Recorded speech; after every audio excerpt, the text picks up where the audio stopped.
Inclinemos nuestros rostros para orar. Padre Celestial, una vez más te damos gracias porque tenemos la certeza de tu compañía en esta reunión. Pedimos, Señor, que abras nuestras mentes y corazones para recibir la semilla de la verdad. Al estudiar este tema sobre la gran batalla de Armagedón, necesitamos que el mismo Espíritu que dio tu palabra esté con nosotros para explicárnosla. Así que pedimos tu presencia en el precioso nombre de tu Hijo, Cristo Jesús. Amén. Quiero extenderle a todos los presentes una cordial y sincera bienvenida. Queremos agradecerles por haber venido a la reunión de hoy. También quiero saludar a todos aquellos que están viendo este programa vía satélite, viendo por la pantalla de televisión en diferentes partes del mundo. Estamos muy contentos de que nos estén acompañando en esta serie de reuniones. En nuestro tema de hoy vamos a estudiar sobre la gran batalla de Armagedón. Y vamos a abrir nuestras Biblias al libro de Apocalipsis, el capítulo 16. Apocalipsis, el capítulo 16, y voy a leer los versículos 12 al 16. Esta es la sexta plaga del libro de Apocalipsis. Hay 7 plagas y esta es la sexta. Dice: el sexto ángel derramó su copa sobre el gran río Éufrates, y el agua de éste se secó, para que estuviese preparado el camino a los reyes del oriente. Y vi salir de la boca del dragón, y de la boca de la bestia, y de la boca del falso profeta, 3 espíritus inmundos a manera de ranas, pues son espíritus de demonios, que hacen señales y van a los reyes de la tierra en todo el mundo, para reunirlos a la batalla de aquel gran día del Dios Todopoderoso. He aquí, yo vengo como ladrón. Bienaventurado el que vela y guarda sus ropas, para que no ande desnudo y vean su vergüenza. Y los reunió en el lugar que en hebreo se llama Armagedón. Ahora, no hay pasaje profético que haya despertado más interés que este tema sobre la batalla de Armagedón. Yo he leído muchísimos libros que se han escrito sobre las plagas de Apocalipsis.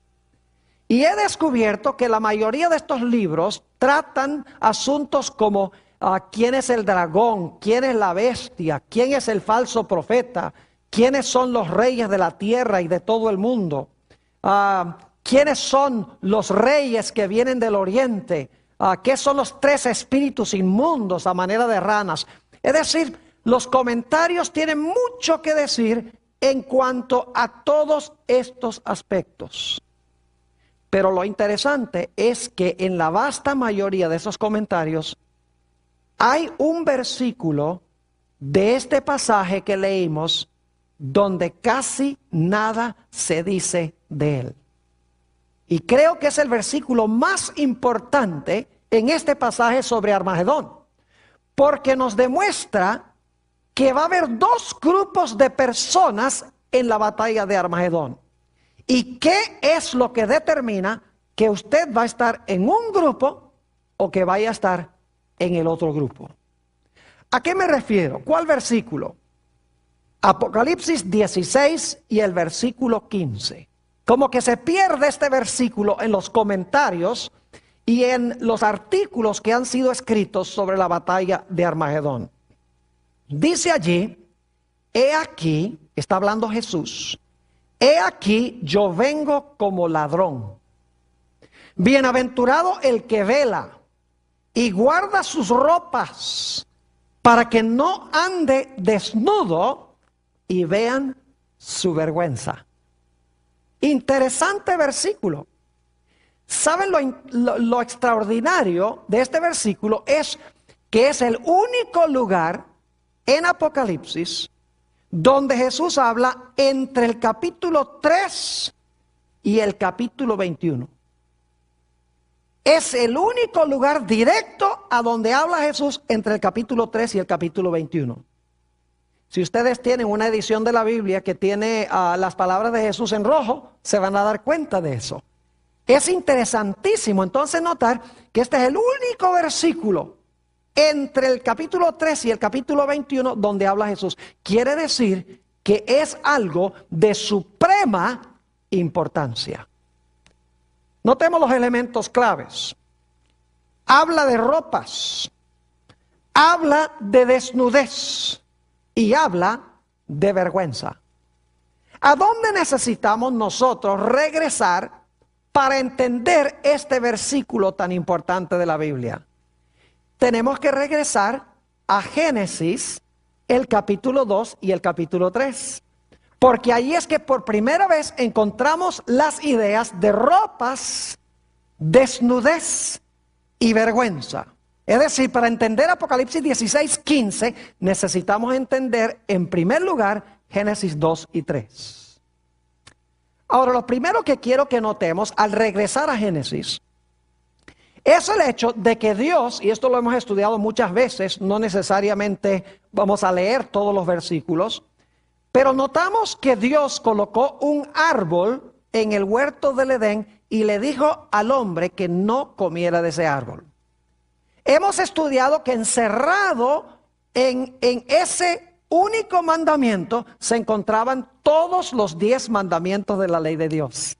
Es decir, que cuando se violaba ese mandato de Dios de no comer del árbol, el hombre iba a estar violando todos los 10 mandamientos de la ley de Dios. Iba a deshonrar a su padre, iba a codiciar la posición de Dios, iba a quererse hacerse Dios, iba a traer la muerte, es decir, iba a matar, iba a cometer adulterio, porque en vez de escoger a Dios como su esposo, estaría escogiendo a la serpiente. Es decir, todos los mandamientos estaban encerrados en ese único mandamiento. Así que Dios le dijo al hombre: obedece solamente a tu Creador, guarda el mandamiento que yo he dado, a donde estaban encerrados todos los 10 mandamientos. En realidad, en Génesis 2 y el versículo 15 al 17 encontramos esas palabras. Tomó pues Jehová Dios al hombre y le puso en el huerto de Edén para que lo labrara y lo guardase. Y mandó Jehová Dios al hombre diciendo: de todo árbol del huerto podrás comer, mas del árbol de la ciencia del bien y del mal no comerás, porque el día que de él comieres ciertamente morirás. Dios dice: si desobedeces mi ley, el resultado es que vas a morir. Ahora quiero que notemos la condición original del hombre antes de que desobedeciera a Dios. Noten Génesis, el capítulo 2 y el versículo 25. Vamos a estudiar la condición del hombre en su estado de inocencia, su estado de perfección y santidad, antes de que transgrediera la ley de Dios. Dice en Génesis, el capítulo 2 y el versículo 25, lo siguiente, hablando de Adán y Eva.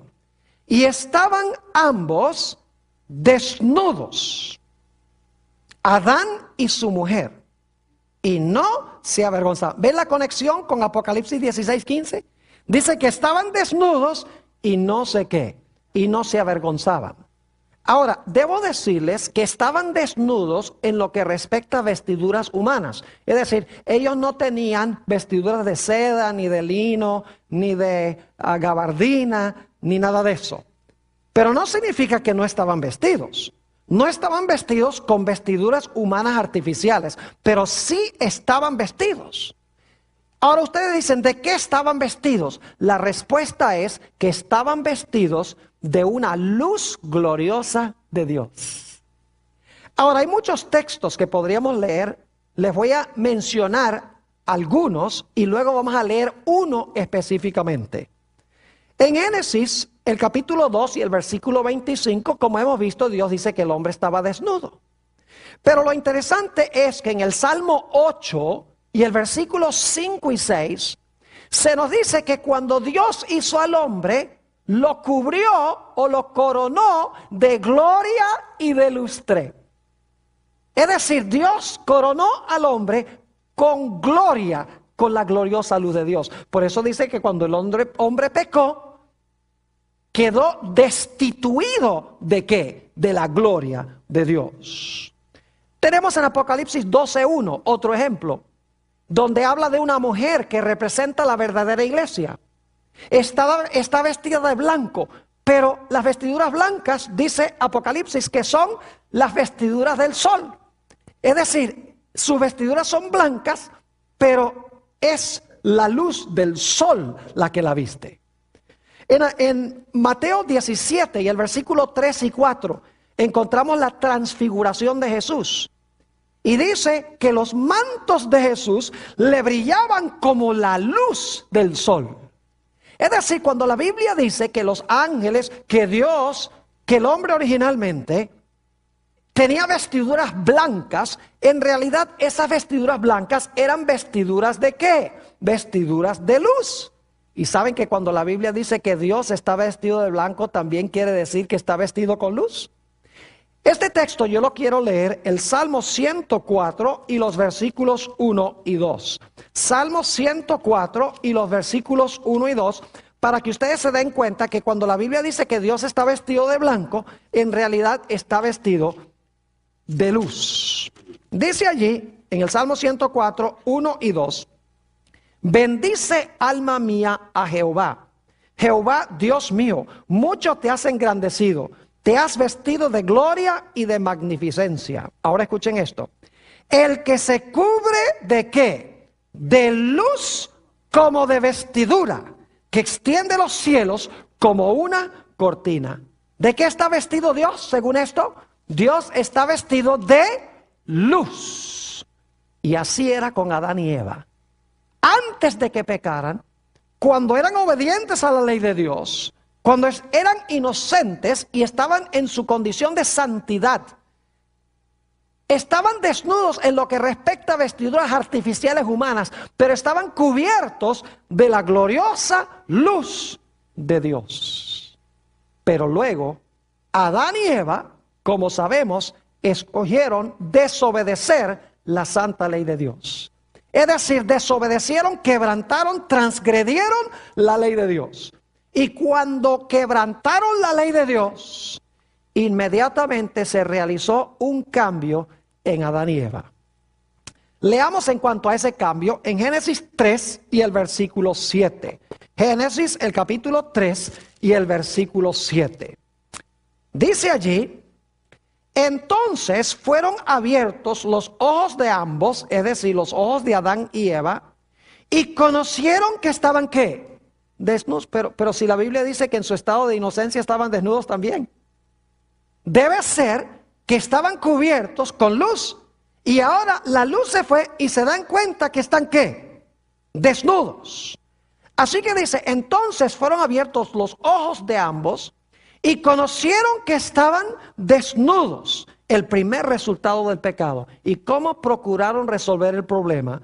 Dice, entonces cosieron hojas de higuera y se hicieron delantales. Pero ¿saben algo interesante? Que aún después de cubrir sus cuerpos con el delantal, todavía se sentían desnudos. Nota lo que dice el versículo 9 y 10. Aunque se habían cubierto con vestiduras artificiales, todavía se consideraban que estaban desnudos. Dice en el versículo 9, mas Jehová Dios llamó al hombre y le dijo, ¿dónde estás tú? Y él respondió, oí tu voz en el huerto y tuve miedo porque estaba ¿qué? Desnudo y me escondí. Estaba escondido, pero ya estaba cubierto con las hojas de higuera, ya no estaba desnudo. Pero dice, yo me siento ¿qué? Desnudo, porque aunque tenía las hojas de higuera artificiales, ¿qué era lo que no tenía? No tenía la cobertura gloriosa de luz de Dios. Es decir, el primer resultado del pecado fue desnudez. Y cuando Adán y Eva procuraron cubrir la vergüenza de su desnudez con hojas de higuera, de nada sirvió porque todavía estaban desnudos, porque no tenían la luz gloriosa de Dios. Y por lo tanto la Biblia dice que Adán y Eva se avergonzaban porque no tenían la vestidura de luz y estaban desnudos. ¿Ven la conexión con Apocalipsis 16:15? Clara conexión. Ahora, Dios prometió, como hemos estudiado, que Él iba a mandar a un Mesías que iba a luchar contra Satanás y le iba a vencer para devolverle a Adán y Eva y a todos sus descendientes lo que ellos habían perdido.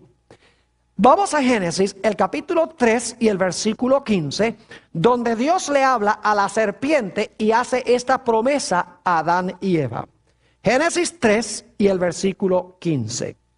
Aquí está hablando Dios a la serpiente. Y pondré enemistad entre ti y la mujer, y entre tu simiente y la simiente suya. Esta, es decir, la simiente de la mujer, te herirá en la cabeza y tú le herirás en el calcañar. 4 elementos claves en este versículo. En primer lugar, dice que hay una mujer. En segundo lugar, dice que hay una serpiente. En tercer lugar, hay enemistad. Y en cuarto lugar, hay 2, ¿qué? Simientes o descendientes. 4 elementos: una mujer, una serpiente, enemistad y 2 simientes. Y lo que Dios le está diciendo a Satanás es: tú le has quitado la envoltura de luz al hombre, tú le has quitado todo lo que yo le di, pero yo te quiero decir que yo voy a mandar al mundo a un libertador. Ese libertador te va a hacer la guerra. En el proceso de la guerra tú lo vas a herir, le vas a herir el calcañar, pero te va a salir caro porque él te va a aplastar la cabeza. Dios estaba prometiendo la venida del Mesías. Ahora la pregunta clave es: ¿cómo es que esta simiente le iba a aplastar la cabeza a Satanás? ¿Cómo iba a restaurar al hombre a la condición en la cual se encontraba originalmente, donde no se iba a sentir desnudo? ¿Cómo iba Dios a cubrir la desnudez del hombre, que era el resultado de la transgresión y de la desobediencia a la ley de Dios? ¿Cómo iba a hacerlo Dios? Bueno, el mismo libro de Génesis nos tiene la respuesta. Génesis, el capítulo 3 y el versículo 21. Génesis 3, 21. Fíjense que ellos se habían tapado con hojas de higuera, pero ahora Dios va a cubrir la vergüenza de su desnudez con otra cosa. Dice en el versículo 21 de Génesis 3: y Jehová Dios hizo al hombre y a su mujer, ¿qué cosa? Túnicas de pieles, y los vistió. Es decir, Dios les quitó las hojas de higuera y los cubrió con pieles de animales. Ahora yo pregunto, ¿qué tenía que suceder para conseguir la piel del animal? El animal tenía que ser sacrificado. Y fíjese que dice pieles, plural, porque eran 2 pecadores. 2 corderos probablemente fueron sacrificados. Y fíjense 2 características del cordero. El cordero tenía que ser sin mancha ni mácula. Y luego ese cordero sin mancha y sin mácula tenía que ser sacrificado por el pecado en lugar del pecador. Eso representaba el hecho de que el Mesías que iba a venir iba a ser un cordero perfecto, porque iba a vivir una vida perfecta. Y luego Jesús, el Cordero de Dios, iba a morir pagando la deuda que tenemos nosotros. Es decir, Jesús iba a vivir la vida perfecta que exige la ley y que yo no le puedo dar a la ley. Y Jesús iba a sufrir la muerte que exige la ley contra el pecador, para que yo no tenga que sufrir esa muerte. Y el resultado es que Jesús, por su vida perfecta y por su muerte perfecta por el pecado, iba a cubrir la vergüenza de nuestra desnudez. Dios estaba mostrando cómo lo iba a hacer. Le digo a Satanás: te voy a aplastar la cabeza. ¿Y sabes cómo lo voy a hacer? Mandando una simiente. ¿Y sabes qué va a hacer esa simiente? Va a vivir una vida perfecta, que la ley le exige al hombre, la va a vivir en lugar del hombre. Y la muerte que el hombre debe sufrir, él la va a sufrir en lugar del hombre. Y de esa manera, el hombre, la desnudez del hombre, nuevamente va a hacer que la desnudez del hombre va a ser nuevamente cubierta. Qué linda promesa esta, ¿verdad que sí? Ahora necesitamos ir a una historia que encontramos en Génesis, el capítulo 4. Ustedes estarán diciendo, ¿qué tiene esto que ver con Armagedón? Está bien, tiene uno las ropas, y tiene uno la desnudez, y tiene uno la vergüenza, pero ¿cómo conecta uno esto de Génesis con Apocalipsis 16? A eso vamos a ir. Tenemos la historia en Génesis el capítulo 4 de Caín y Abel. ¿Saben ustedes que esta es la primera ilustración en la historia de Génesis 3:15? Porque en esta historia tenemos los mismos elementos que en Génesis 3:15. Tenemos una mujer que es Eva. Tenemos enemistad entre dos hermanos. Tenemos una serpiente, porque en 1 de Juan 3:12 dice, no como Caín, que era del maligno. Es decir, Caín estaba obrando en nombre del maligno. Y tenemos en esta historia dos simientes que están enemistados. Es decir, los mismos 4 elementos de Génesis 3 y el versículo 15. Y en realidad tenemos aquí la primera batalla de Armagedón de la historia. Vayan conmigo a Génesis, el capítulo 4, y vamos a analizar esta historia punto por punto. Génesis 4 y el versículo 1 y también el versículo 2. Yo quiero preguntarles, ¿ustedes creen que Caín y Abel sabían que era necesario sacrificar animales? ¿Que eso representaba la venida del Mesías? ¿Creen ustedes que ellos lo sabían? ¿Que Dios les había dicho? Vamos a encontrar que así era, porque ellos habían indudablemente oído la historia de Adán, de que se habían sacrificado 2 animales y Dios había tomado las pieles y les había hecho ropas. Y que Dios les había explicado que eso significaba que el Mesías iba a venir a morir por los pecados de ellos.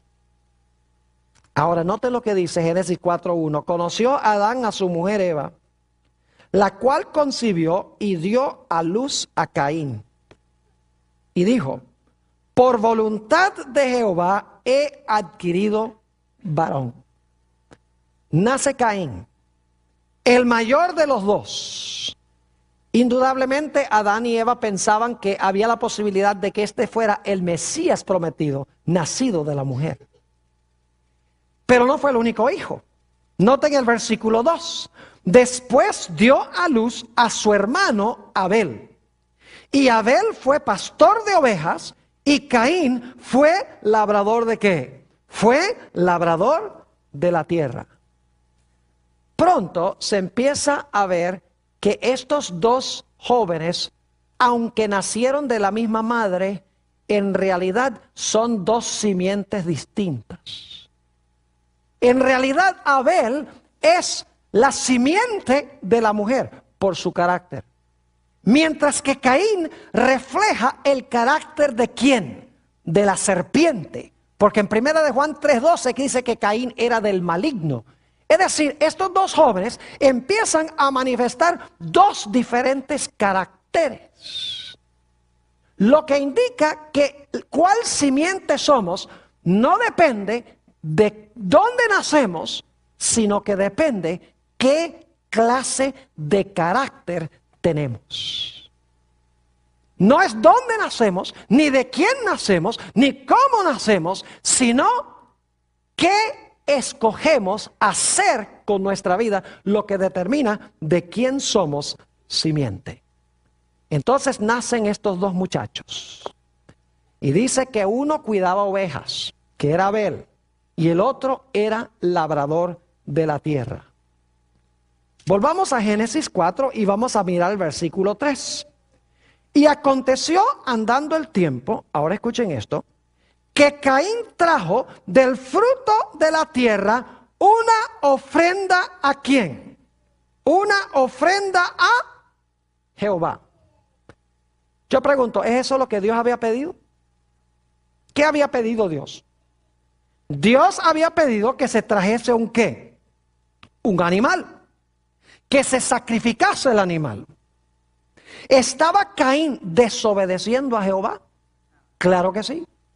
¿Estaba adorando a Jehová como él quería en vez de adorar a Jehová como Dios había mandado? Claro que sí. Él dice, Dios dice que yo traiga un cordero, pues yo lo que voy a traer, yo soy agricultor, yo voy a traer es los frutos de la tierra. Es decir, desobedece a Dios y viene a adorar a Jehová como él quiso, no como Dios mandó. Empezamos a distinguir qué clase de carácter tenía Caín.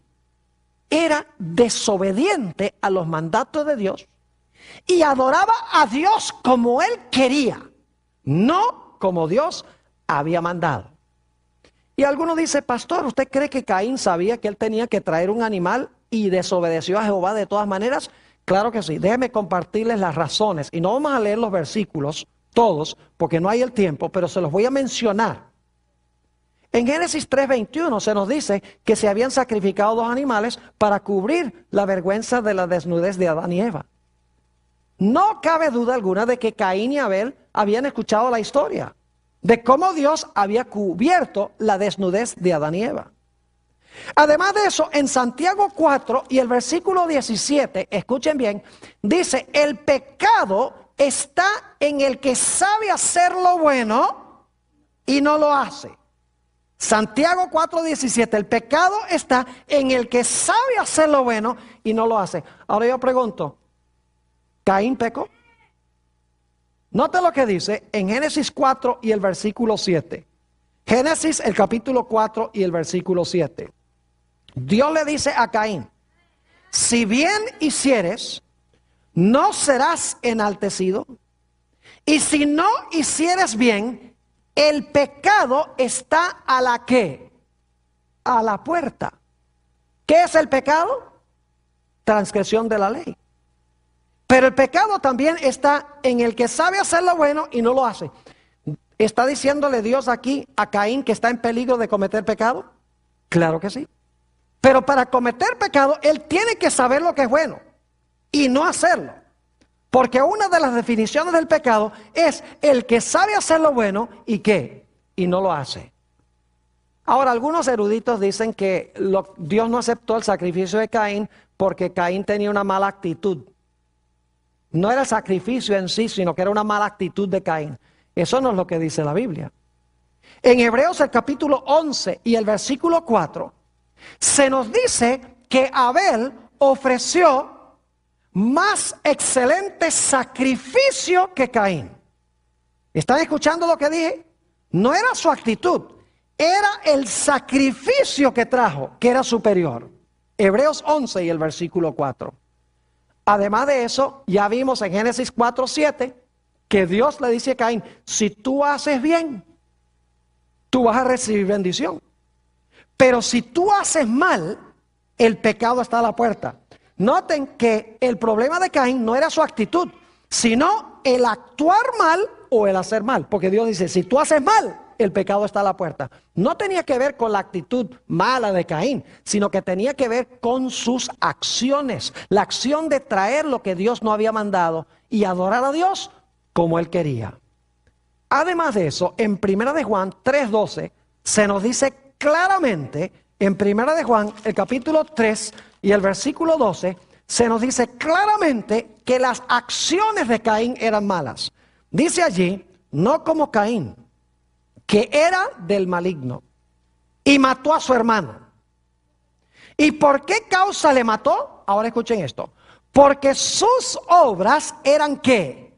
Malas y las de su hermano justas. ¿Era la actitud de Caín la que era mala?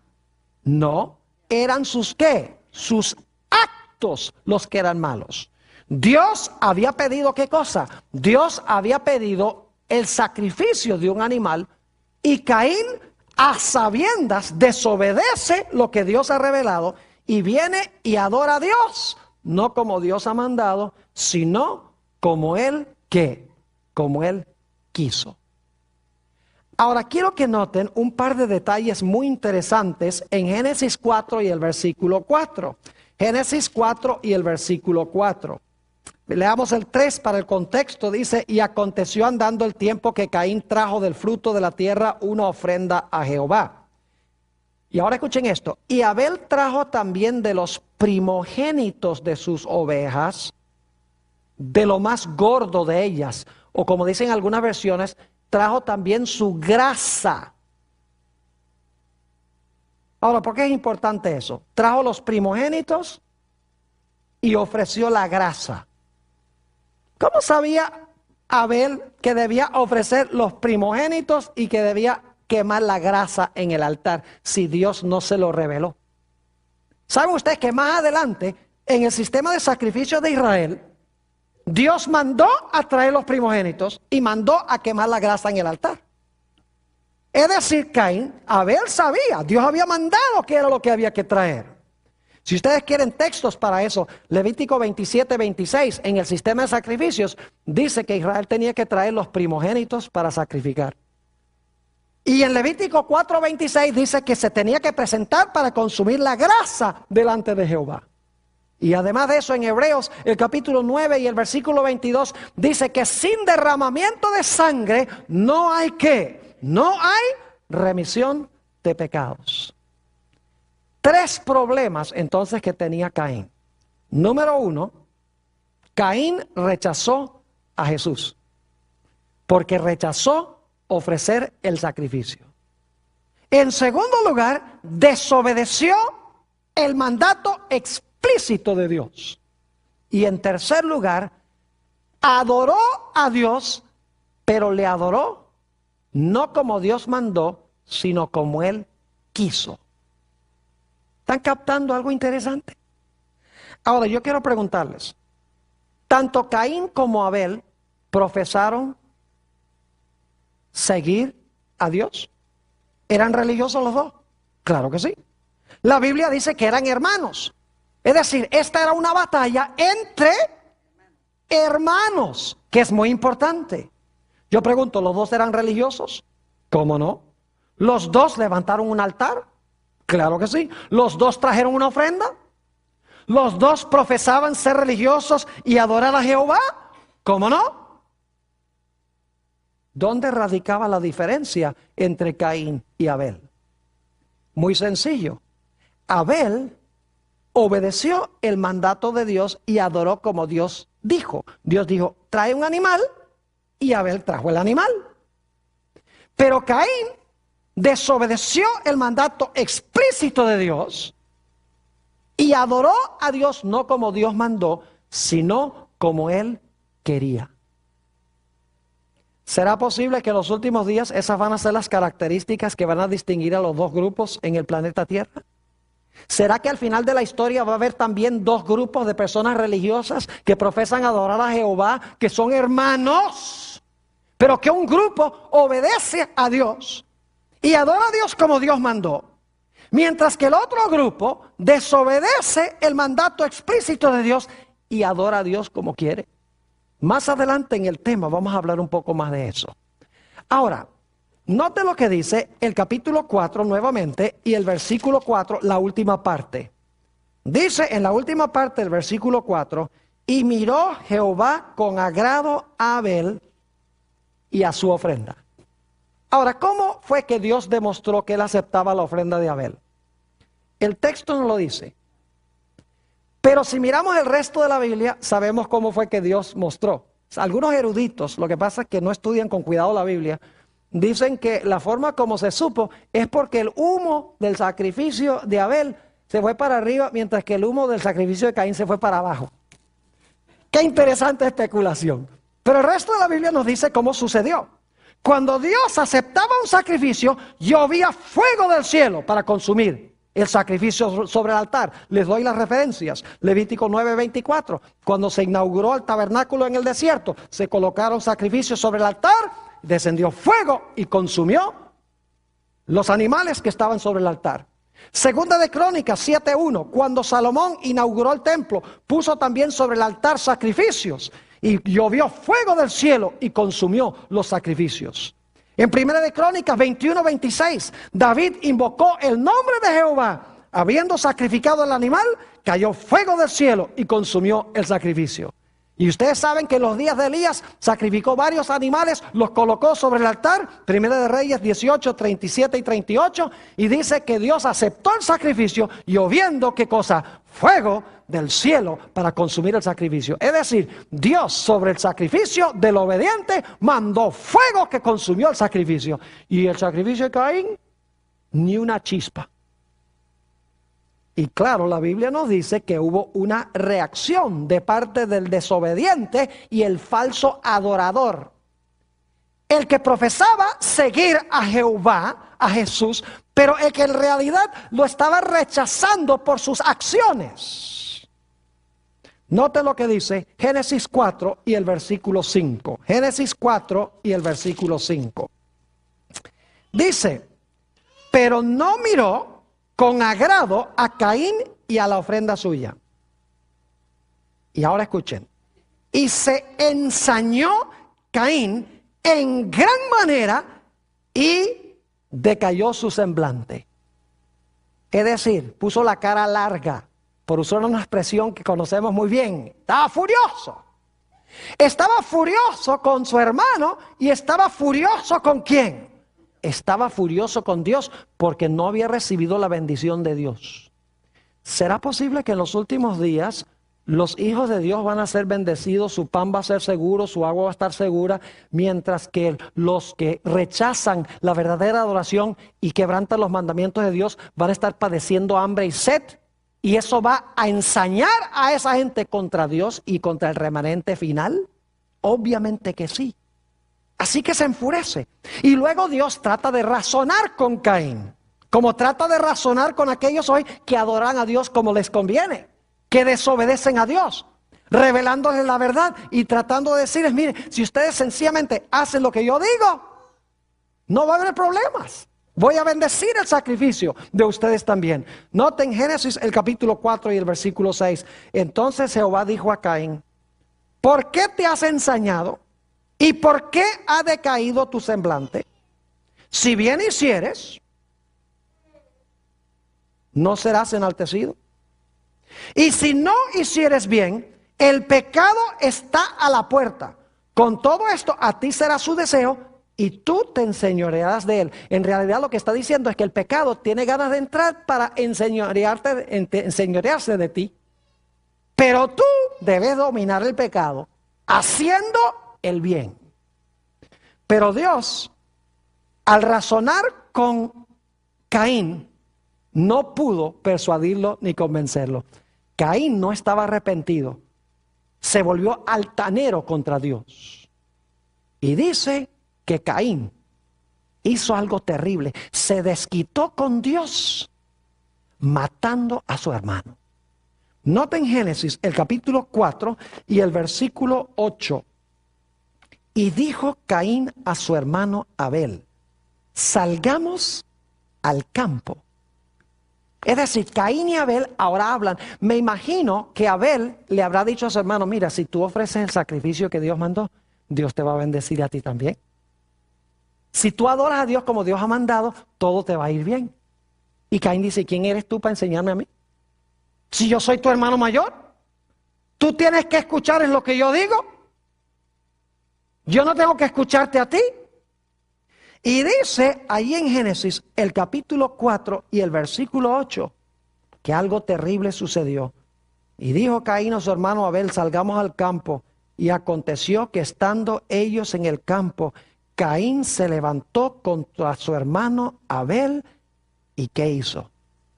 Y le mató. Un hermano matando al otro hermano.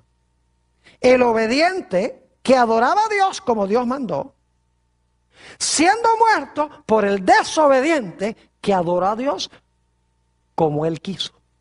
Están viendo que el punto de contención aquí es ¿qué cosa? Es adoración. Es la obediencia o desobediencia a los mandamientos de Dios. Nada tiene que ver con el petróleo del Medio Oriente. Nada tiene que ver con árabes contra judíos. Yo pregunto, ¿hay árabes buenos y malos? ¿Y hay judíos malos y buenos también? Entonces, si usted dice que la guerra final es entre árabes y judíos, usted está diciendo que es una guerra de buenos y malos contra buenos y malos.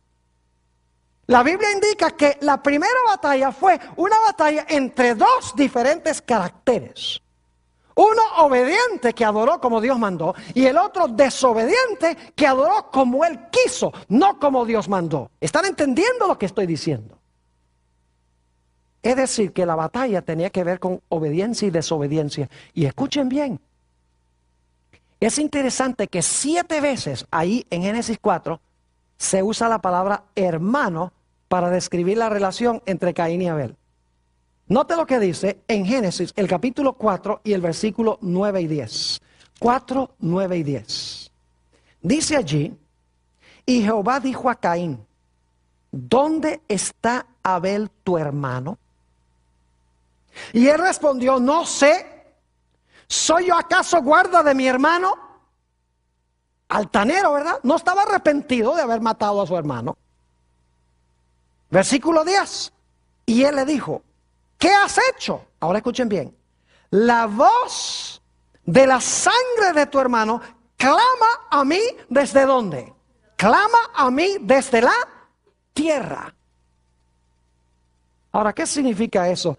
Que la voz de la sangre de tu hermano clama a mí desde la tierra. Yo pregunto, ¿se había cometido una gran injusticia? ¿Quién era el bueno aquí? ¿Caín era el bueno o Abel era el bueno? Abel era el bueno. Y sin embargo, el bueno muere y el malo vive. ¿Era necesario rectificar esta situación? Claro que sí. ¿Era necesario que se le hiciera justicia? Sí, lo que está diciendo esto es que la sangre de Abel estaba clamando a Dios para que se le hiciera ¿qué cosa? Para que se le hiciera justicia. Porque si había cometido una gran injusticia, el obediente y verdadero adorador fue matado por el desobediente y el falso adorador. Pregunto, ¿será que eso se va a repetir al final de la historia otra vez? Oh, claro que sí. Ahora, note lo que dice Génesis, el capítulo 4 y el versículo 11. Génesis 4 y el versículo 11. Dios le dice a Caín, ahora pues maldito seas tú de la tierra, que abrió su boca para recibir de tu mano la sangre de tu hermano. Y luego el versículo 15 nos dice que Dios hace algo especial con Caín. Dice, y le respondió Jehová, ciertamente cualquiera que matare a Caín 7 veces será castigado. Entonces Jehová puso señal en Caín para que no lo matase cualquiera que lo hallara. ¿Qué recibió Caín, el desobediente y el que practicó falsa adoración? Recibió una ¿qué? Recibió una marca. ¿Será posible que en los días finales los desobedientes van a recibir una marca? Oh, ustedes saben que sí, en el libro de Apocalipsis se encuentra. Ahora escuchen bien. Vamos a hacer la aplicación de esta historia. Esta historia es la primera batalla de Armagedón. La única diferencia entre el principio y el fin es que al principio la batalla era entre 2 individuos. Mientras que al final de la historia va a ser entre 2 grupos de alcance mundial. Un grupo tendrá el carácter de Abel y el otro grupo tendrá el carácter de ¿quién? De Caín. Un grupo adorará a Dios como Dios mandó, un grupo adorará a Dios como Dios ha mandado, el otro grupo va a desobedecer los mandatos explícitos de Dios y va a adorar a Dios, no como Dios mandó, sino como ellos quieren. Esos son los 2 grupos. Es decir, el grupo obediente son los que están cubiertos con el manto, mientras que los que están desnudos son aquellos que son desobedientes a Dios y adoran a Dios como a ellos les conviene. ¿Saben ustedes que en el libro de Apocalipsis hay interesantes contrastes? Por ejemplo, en Apocalipsis tenemos 2 trinidades. Yo no sé si ustedes sabían eso. Hay 2 trinidades. Está el Padre, el Hijo y el Espíritu Santo en el capítulo 1 y luego está el dragón, la bestia y el falso profeta. Es decir, en Apocalipsis hay 2 trinidades que representan los 2 lados. En Apocalipsis también hay 3 ángeles en cada lado. Porque en el lado de Satanás dice que sale de la boca del dragón y la bestia y el falso profeta 3 espíritus inmundos a manera de ranas. Y los espíritus inmundos son ángeles caídos. Pero Dios también tiene 3 ángeles. Se vieron 3 ángeles volar por en medio del cielo, según Apocalipsis el capítulo 14. El propósito de los mensajes de los 3 ángeles de Dios es reunir a toda la raza humana en el lado de Dios. El propósito de los 3 espíritus a manera de ranas, según Apocalipsis 16, 14, es reunir a toda la tierra en rebelión contra Dios. Es interesante notar también que en Apocalipsis hay 2 marcas. Está la marca de la bestia, que distingue a los falsos adoradores y los que desobedecen la ley de Dios. Y está el sello de Dios, que distingue a los obedientes a Dios y a aquellas personas que adoran al Creador del cielo, la tierra, el mar y las fuentes de las aguas. Y en Apocalipsis hay 2 grupos que siguen a 2 diferentes líderes.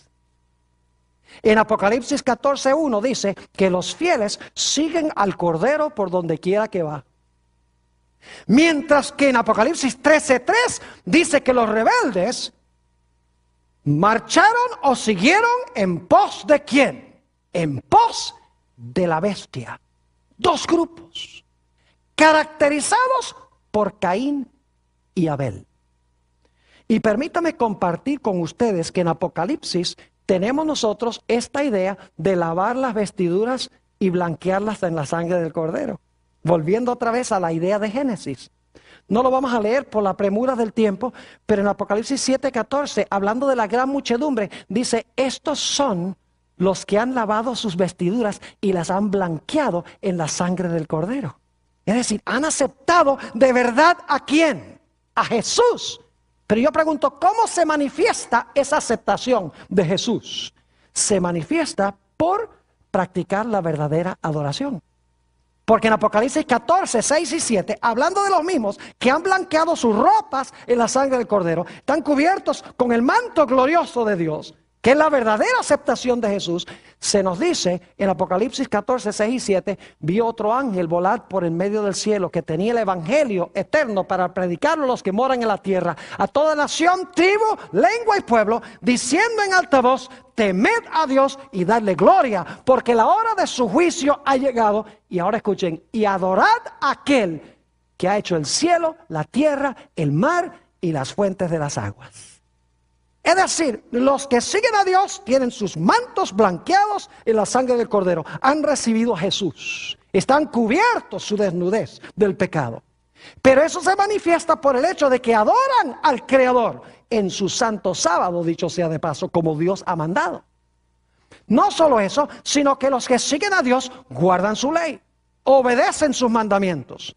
Apocalipsis 14, 12, el mensaje del tercer ángel nos dice esto. Aquí está la paciencia de los santos. Aquí están los que guardan los mandamientos de Dios y la fe de Jesús. Y Apocalipsis 12, 17 nos dice que Satanás va a estar airado al final de la historia contra los que guardan los mandamientos de Dios. Y ¿saben lo interesante? Apocalipsis 12, 17 es el cumplimiento de Génesis 3, 15. Porque están los mismos 4 elementos. Leamos Apocalipsis 12, 17. ¿Recuerdan los 4 elementos al principio? Dice, entonces el dragón se llenó de ira ¿contra quién? Contra la mujer. ¿Hay una mujer en ese versículo? Oh, hay una mujer. Y se fue a hacer guerra.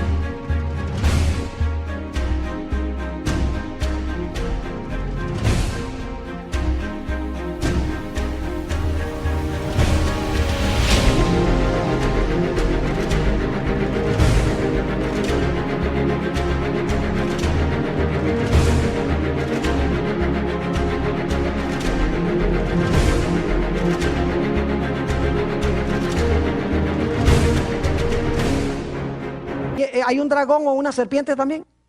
Oh, una mujer y una serpiente. Génesis 3:15. Y se fue a hacer guerra. ¿Enemistad también? Oh, claro que sí. Contra el remanente de la simiente de ella. ¿O hay simiente también? Claro que sí. Entonces, la batalla entre Caín y Abel se amplía en la batalla final entre el dragón y la mujer y sus descendientes. Es la misma batalla, solo que al principio eran dos personas. Al final, ¿qué es? Al final son dos grupos de alcance ¿qué? De alcance mundial o global. ¿Están entendiendo lo que estoy diciendo? Ahora escuchen bien. ¿Ustedes recuerdan cómo clamaba la sangre de Abel para que se hiciera justicia? Yo pregunto, ¿durante la Edad Media murieron muchos de los verdaderos hijos de Dios? ¿Quemados en la hoguera por la Inquisición, por ejemplo? Claro que sí. ¿Fue justo eso? No. ¿Quiénes ganaron? Aparentemente. Aparentemente ganaron los que practicaban falsa adoración y desobedecían a Dios, y perdieron los que fueron quemados en la hoguera. ¿Saben que Apocalipsis habla de ese grupo igualito que en Génesis? Que la sangre clama. Noten Apocalipsis 6, rápidamente. Apocalipsis, el capítulo 6, y vamos a leer los versículos 9 al 11. Está hablando de los mártires de la Edad Media. Y dice allí, cuando abrió el quinto sello, vi bajo el altar, porque la sangre se echaba al lado del altar. Levítico 4:7 dice que la sangre de los sacrificios se echaba a la base del altar. Cuando abrió el quinto sello, vi bajo el altar las almas de los que habían sido muertos por causa de la palabra de Dios y por el testimonio que tenían. Y ahora escuchen esto. Y clamaban a gran voz. No son ellos los que están clamando en realidad. ¿Qué es lo que está clamando? Si comparamos Génesis. Su sangre. El alma es la sangre. El alma es la vida. La vida o el alma está en la sangre. Lo que está clamando es la sangre. Dice, y clamaban a gran voz diciendo, ¿hasta cuándo, Señor santo y verdadero, no juzgas y vengas nuestra sangre en los que moran en la tierra? ¿Es eso lo que pidió Abel? ¿La sangre de Abel? ¿Rogó que se le hiciera justicia? Claro que sí. Pero ahora escuchen, estos son los mártires de la Edad Media. Pero ¿saben que en el futuro va a haber otro grupo de mártires? Los que no van a adorar la bestia, ni su imagen, ni van a recibir la marca, van a ser degollados, según dice Apocalipsis el capítulo 20, por ser fieles a Dios. Dice en el versículo 10, y clamaban a gran voz diciendo, ¿hasta cuándo, Señor santo y verdadero, no juzgas y vengas nuestra sangre en los que moran en la tierra? Y ahora escuchen, y les dieron vestiduras blancas. Simbólicamente está diciendo que Dios está diciendo, no se preocupen, que ustedes están seguros, están sanos y salvos. Y se les dijo que descansasen todavía un poco de tiempo, es decir, tienen que todavía dormir un rato. Y dormir significa que estar ¿qué? Estar muerto. Dicho sea de paso, si están durmiendo, no pueden estar clamando. No son ellos los que están clamando. ¿Está clamando qué cosa? La sangre.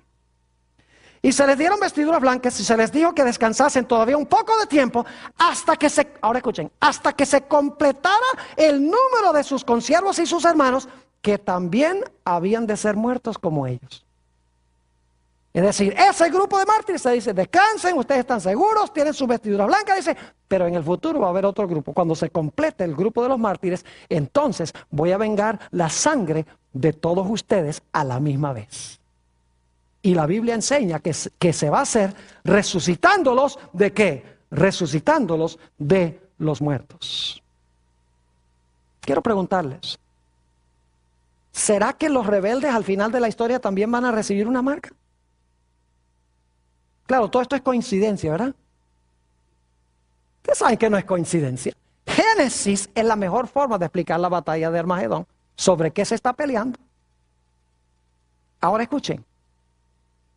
El libro de Apocalipsis dice que sobre los rebeldes que adoran a la bestia y no a Dios, pero aunque profesan adorar a Dios. Los que quebrantan los mandamientos de Dios, en vez de guardar los mandamientos de Dios, van a recibir ¿qué cosa? Van a recibir la marca de la bestia. Y algunos dicen, ay, pero pastor, la marca que se le dio a Caín era una marca de protección.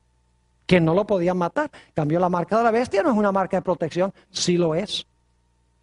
Porque dice en la Biblia que cualquiera que tiene la marca de la bestia, no lo van a matar.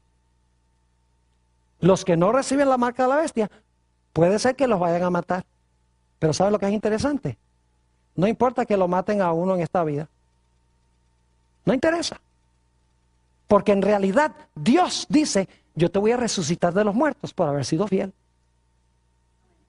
Así que cuidado con recibir la marca de la bestia, que es lo mismo que la marca de Caín. ¿Me están entendiendo lo que estoy diciendo? Ahora, escuchen bien. Tenemos ya que llegar a la conclusión de lo que estamos hablando. ¿Será que al final de la historia la gran batalla va a ser entre dos grupos que profesan adorar a Dios? La Biblia enseña eso. Escuchen bien. ¿Saben ustedes que a través de la historia los peores enemigos del pueblo de Dios son otros que se dicen pueblo de Dios? Por ejemplo, Caín profesaba servir a Dios y mató a su propio hermano. Yo pregunto, ¿quiénes eran los peores enemigos de los profetas en el Antiguo Testamento? Oh, los filisteos y los babilonios. No, señor, ¿quiénes? Oh, el mismo pueblo a quienes eran enviados, que estaban en apostasía. ¿Quién acabó con la vida de Jesús? Oh, los romanos odiaban a Jesús. Los romanos no odiaban a Jesús. ¿Quién odiaba a Jesús? El mismo pueblo que vino a salvar. Yo pregunto, ¿quién atacó a la iglesia verdadera durante los 1260 años? Fue una iglesia que profesaba ser ¿qué? Cristiana. Y en los últimos días, escuchen bien, se nos dice en San Juan, el capítulo 16 y el versículo 1 y 2, y vamos a leer eso, será nuestro último texto, San Juan 16 y el versículo 1 y 2. Nos dice Jesús, está hablando a sus discípulos, pero también a nosotros, lo siguiente: estas cosas os he hablado para que no tengáis tropiezo. Os expulsarán de las sinagogas, que son iglesias, y aún viene la hora cuando cualquiera que os mate pensará que rinde servicio a Dios, que le están haciendo un favor a Dios. Mis hermanos y mis hermanas, apreciadas visitas, asegurémonos de estar en el lado de Dios.